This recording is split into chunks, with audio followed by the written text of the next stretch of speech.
So among the gifts that Albert Einstein left us was a definition of insanity, doing the same thing over and over again and expecting a different result.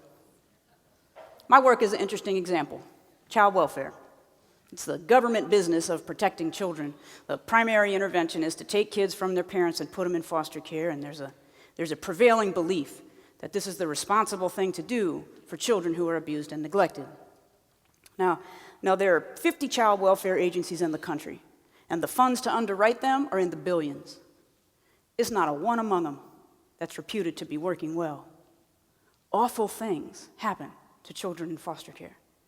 Short term, their outcomes for important things like health and education are abysmal, and long term, it just gets worse.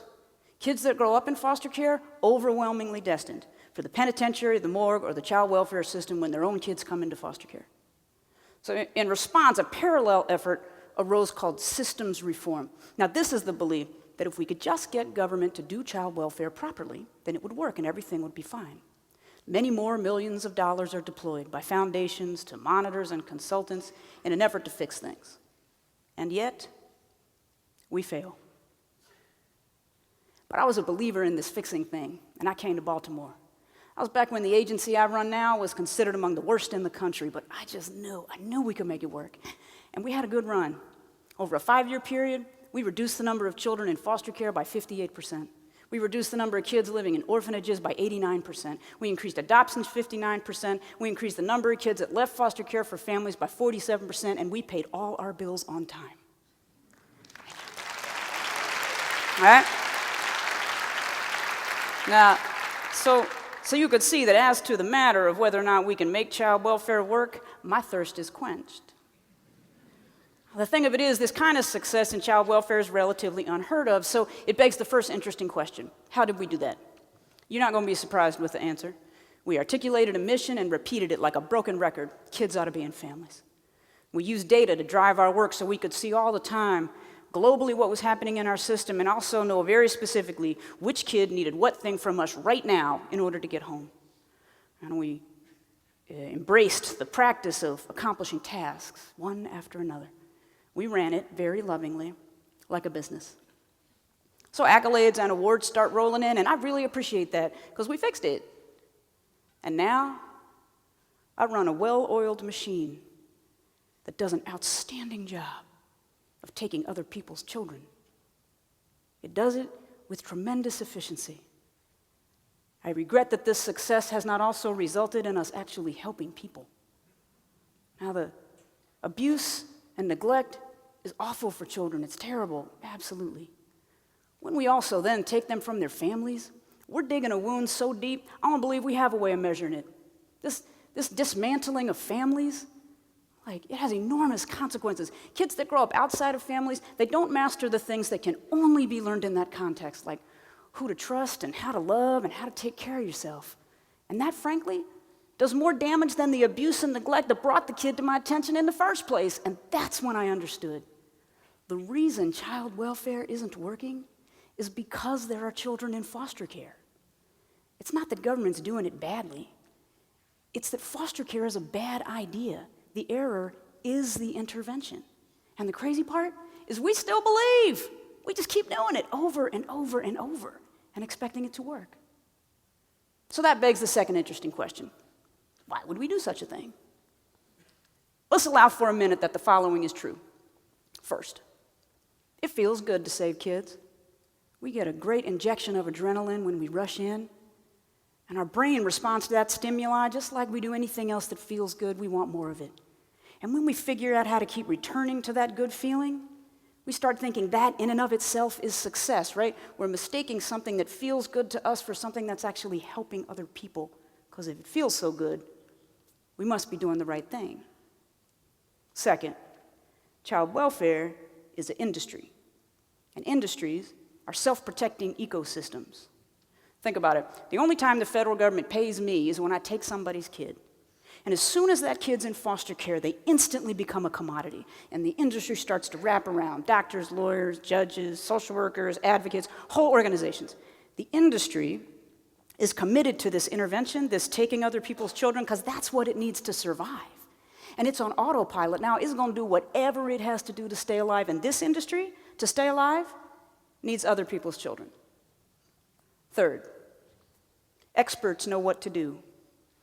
We rely heavily on experts to guide our work, and that makes sense. It just also seems notable.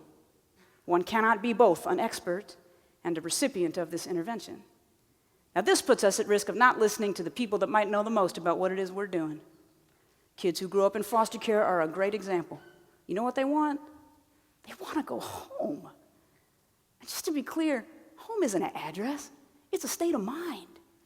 It's knowing what it feels like to have somebody love you. It's knowing you belong somewhere in this world. That's what family does for you. It's the glue that gives you a chance at a successful life. And instead, we spent decades doctoring, lawyering, social working, medicating, and we didn't give these kids the one thing that they needed. This is the infrastructure of modern child welfare. Despite an overwhelming lack of evidence that it's working, we persist. I suspect what's actually happening is that we have a loyalty to the idea of foster care that's going unchecked. I think if we checked it, we might notice that we're doing a great job of soothing our egos, of supporting an industry, and of listening to experts. And meanwhile, a group of people are being damaged. There's a simpler way of saying that, you know. The socially supported, systematic mistreatment of a group that has a technical term. Oppression. Oppression is a word that's usually reserved for use by good people to describe bad people doing bad things, only it turns out oppression is a tricky devil.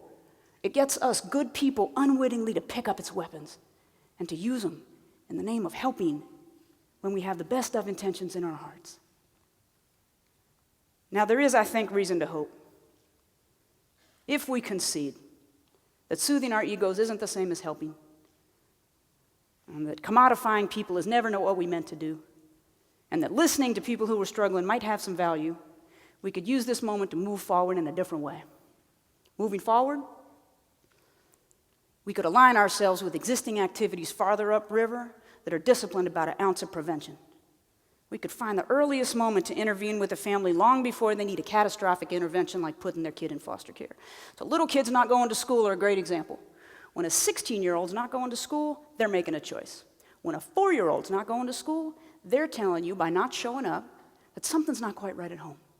And when we send someone to tap on those doors to talk to parents about the importance of going to school every day and to listen about what's actually happening in that household, we learn fascinating things. Untreated asthma, so fixable. Unstable housing, harder to fix, but it doesn't mean your kid can't go to school. And what if with the smallest of interventions, we turn a family on to the value of school attendance for the duration of that child's academic career, knowing that the number one correlation to high school graduation is showing up? What if instead of waiting and then taking your kid and leaving you to inconsolable grief buried in a bureaucratic maze, what if we act now and instead build a productive citizen? Now, I'm not saying it would mean no kid ever came into foster care. I am saying it could mean that foster care would become an intervention that was rare and brief and wreaked less havoc in our communities. I should be clear. This isn't about whether or not we should protect children. Of course we should, and it's important that we do so.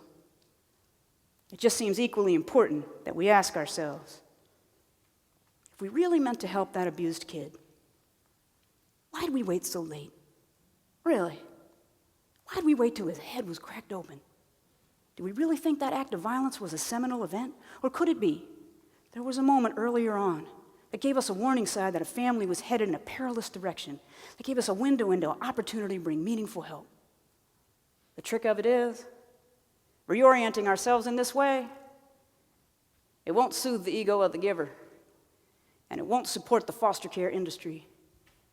We'd have to be willing to give those things up. The cost in dollars of help that's actually helpful, probably high. The cost to the ego of those good people who will no longer get those warm, heroic feelings, probably higher. The cost to the foster care industrial complex, catastrophic. The payoff for families whose kids might now grow up knowing they belong somewhere, who might yet retain the birthright of the family into which they were born, that payoff, priceless. But you know what? If you're still not sure, it's all good. Let's do this. Let's keep doing it just like we're doing it and mark our calendars for January 2024. I'll meet everybody back here in 10 years, and we'll review all the kids that went through this mill and how they all ended up, and then we'll discuss how hard we tried to make it work. And then I will give you the shortest TED Talk in history. It'll go a little something like this. Einstein gave us a definition of insanity. Perhaps we should review. Thank you.